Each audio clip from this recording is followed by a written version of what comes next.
හයි මං අද හැදුවේ මගේ පුංචි බබාට ස්පෙගති චීස් ටිකක් එහෙම දාලා මං ඔයාලට බෙදා ගන්න හිතුවා. ඉතින් මේක කොහොමද හැදුවේ කියලා මං හොඳට උණු වතුර ටිකක් රත් වෙන්න තියලා ඒකට ඔලිව් ඔයිල් චුට්ටකුත් දාලා ඒක හොඳට උතුරද්දී ස්පෙගති ටික 3ට 4ට කඩලා මේකට තැම්බෙන්න.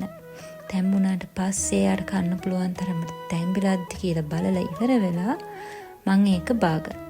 බාලා මං ඒක අයින් කරගෙන මං තව භාජනයක් ලිපේ තියලා ඒකට දැම්මා කිරි. මං දැම්මේ ෆ්‍රෙෂ් මිල්ක් එකට ටිකක් රත් වෙද්දී දැම්ම ලුණු චූටියට කපලා ඊට පස්සේ ඒකට ඔලිව් ඔයිල් චුට්ටකුත් දාගත්තා. ඔයාලා කැමති නම් බටර් උනත් දාගන්න පුළුවන්.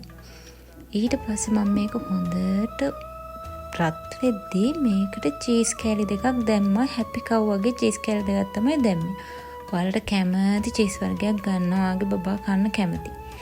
ඉතින් ඊට පස්සේ මං ගම් මිරිස් ටිකක් එහෙම දාලා සුදු ලුණු පවුඩර් ටිකකුත් දැම්මා. ඔයාලා කැමති නම් කෑලි මිරිස් ටිකක් එහෙම වගේ බබා සැර කනවා නම් දාගන්න චූට්ටක් වෙන්න. මගේ බබා තාම කන්නේ නැහැ. එහෙනම් මං ගම් මිරිස් ටිකක් විතරයි දැම්මේ සුදු ලුණු පවුඩර් එක. ඉතින් ඊට පස්සේ මැකරෝනි එක තම්බගත්ත ටිකත් මේකට දාලා හොඳට කලවම් කරා.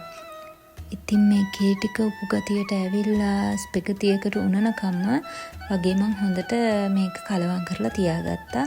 ඒ ගමන්ම මං ඔරිගානෝ ටිකක් අරගෙන මේකට කලවම් කරා. මං පළවෙනි වතාවට තමයි ඔරිගානෝ චුට්ටක් දැම්මේ මේ බබාට කන්න දෙන්න. එයා කයිද නැද්ද කියන්නේ දන්නේ නැතුව. හැබැයි එයා කෑවා හරි ආසාවෙන්. ඉතින් ඔයාලා try කරලා බලන්න. ඔයාලට කැමති නම් මේ දේවල් දාලා. ඉතින් මං තවත් රෙසිපි එකකින් ආයෙ එන්න. බයි.